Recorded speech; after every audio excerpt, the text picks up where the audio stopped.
Wish you happy birthday தலை. உங்களுக்கு wish பண்ணுறதுல எனக்கு ரொம்ப பெருமையாக இருக்குது. இன்றைக்கி தலைக்கு பர்த்டே. யாரெல்லாம் தலையை ரொம்ப பிடிக்குமோ மறக்காமல் அவருக்கு விஷ் பண்ணுங்கள், கமெண்ட் பண்ணுங்கள். மறக்காமல் என் சேனலுக்கு சப்போர்ட் பண்ணுங்கள். தலை தான் என்றைக்குமே. தலை ரசிகர்களுக்கு நம்ம சொல்லி புரிய வைக்கணும்னு எதுவும் இல்லை, அவங்களுக்கே தெரியும் தலையை பற்றி. சில பேர் கேள்வி கேட்குறாங்க, உங்களுக்கு எதுக்கு தலையை ரொம்ப பிடிக்குதுன்னு. அது பிடிச்சவங்களுக்கு மட்டும்தான் தெரியும் எதுக்கு பிடிக்குதுன்னு. பிடிக்காதவங்கள பற்றி எங்களுக்கு கவலை கிடையாது. இப்போ கூட அவருக்கு அவார்டு கொடுத்தாங்க. உண்மையிலே சொல்கிறேன், நாங்கள் தலை ரசிகர்ன்றதுல எங்களுக்கு ரொம்ப பெருமை. இது என்னோடய ஃபோனு. ரொம்ப நாளாக அவரோட ஃபோட்டோ என் ஃபோனில் பின்னாடி ஒட்டணும்னு ரொம்ப ஆசை. அந்த கனவை நான் நிறைவேற்றிட்டேன். அது மட்டும் இல்லை, தலை ஒரு நடிகராக மட்டும் எனக்கு அவரை பிடிக்கும்னு சொல்ல முடியாது. அவரோட தன்னம்பிக்கை எனக்கு ரொம்ப பிடிக்கும், தைரியம் பிடிக்கும். யார் நம்மளை என்ன பேசினா என்ன, நம்ம வேலையை பார்த்துட்டு நம்ம போயிட்டே இருப்போம்.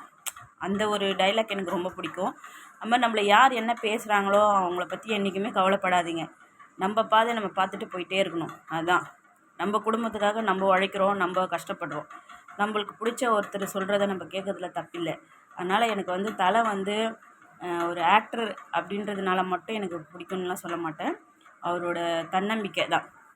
மறுபடியும் சொல்கிறேன், தன்னம்பிக்கை ரொம்ப பிடிக்கும். யார் என்ன சொன்னால் என்ன, நம்ம வேலையை பார்த்துட்டு போயிட்டே இருப்போம். பிடிச்சா கொண்டாடுங்க, பிடிக்கலையா ஒதுங்கி போயிட்டே இருங்க. அவரை பற்றி தப்பாக கமெண்ட் பண்ணுறது, தப்பாக பேசுகிறது, இந்த மாதிரிலாம் பேசுகிறத ஃபஸ்ட்டு ஸ்டாப் பண்ணிக்கோங்க. நீங்கள் என்ன பண்ணுறீங்க அதை பாருங்கள், சரிங்களா? அவங்கவுங்க வளர்ச்சியை பற்றி பேசுறதுக்கும் உங்களுக்கு எந்த ஒரு இதுவும் இல்லை, சரியா? தலை ஃபேனாக இருக்கிறவங்களுக்கு தெரியும் தலையை பற்றி. அதனால் மற்றவங்களுக்கெல்லாம் சொல்லணுன்னு எங்களுக்கு அவசியமும் கிடையாது, சரிங்களா? அதே மாதிரி அவர்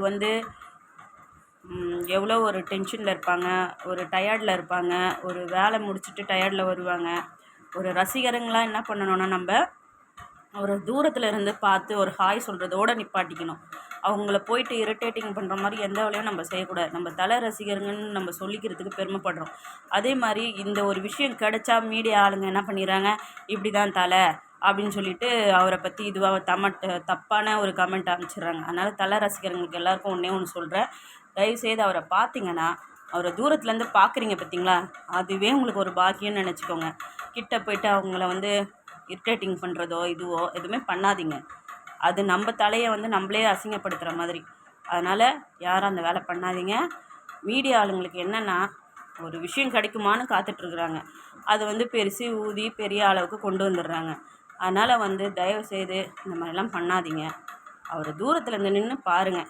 பார்த்தீங்கன்னா ஒரு ஹாய் சொன்னீங்களா, அதோடு இருந்துக்கோங்க. அதனால் நம்ம எந்த ஒரு விஷயத்தையுமே போட்டோன்னா அது பெரிய ஸ்ப்ரெட் ஆகி இவர் இப்படி தான் அப்படிங்கிற மாதிரி நம்மளை இது பண்ணினாங்க. அதனால் அவரை பற்றி பேசுகிறதுக்கு யாருக்குமே ரைட்ஸ் கிடையாது. ஃபஸ்ட்டு நீங்கள் உங்கள் முதுகை திரும்பி பாருங்கள். மற்றவங்கள பற்றி பேசவும் கொள்ளவும் உங்களுக்கு எந்த ஒரு இதுவும் கிடையாது. தலையை பற்றி யாருன்னா பேசுனீங்கன்னா எனக்கு செம்ம கோவம் வந்துடும். அவரை பற்றி உங்களுக்கு என்ன தெரியும்? ஒரு ஆக்டராக மட்டும்தான் தெரியும். ரசிகராக இருக்கிற எங்களுக்கு தெரியும் அவர் யார் என்ன ஏதுன்னு. உங்களுக்கு சொல்லி புரியக்கணும் எங்களுக்கு ஒன்றும் அவசியமும் இல்லை. அதனால் அவரை பற்றி தப்பாக பேசுகிறவங்களுக்கு இதோடு ஸ்டாப் பண்ணிக்கோங்க, சரியா? பாருங்கள், பார்க்குறதோட அவர் ஹாய் சொல்கிறாரா அதோடு நிப்பாட்டிக்கோங்க. அவ்வளோதான் நான் சொல்ல முடியும்.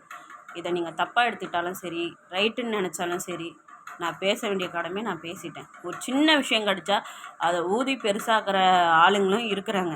அதனால் நல்ல மனுஷனை நீங்களே இது பண்ணாதீங்க, சரிங்களா? இது என்னோடய ஃபோனோட இது மீதி இருந்தது. அது கீழே போட்டுருவா அந்த ஃபோட்டோன்னு கேட்டார். நான் ஒத்துக்கலை. அது மீதியெல்லாம் கீழெல்லாம் போட விட மாட்டேன்னு சொல்லிவிட்டு அந்த ஃபோட்டோவை கட் பண்ணி நான் என் ஃபோனுக்கு இது பண்ணி வச்சுருக்கேன். பார்க்குறீங்களா? இதுதான் ஃபோனுக்கு பின்னாடி ஒட்டின அந்த ஸ்டிக்கரு. மீதி இருந்தது. அண்ணா என்கிட்ட கொடுத்துருங்க அப்படின்னு சொல்லிவிட்டு நான் வாங்கி என் ஃபோனில் ஒட்டிட்டு என் ஃபோட்டோவை வச்சுருக்கேன் இதில், சரிங்களா? தேங்க்யூ. மறுபடியும் தலை, ஹாப்பி பர்த்டே டு யூ.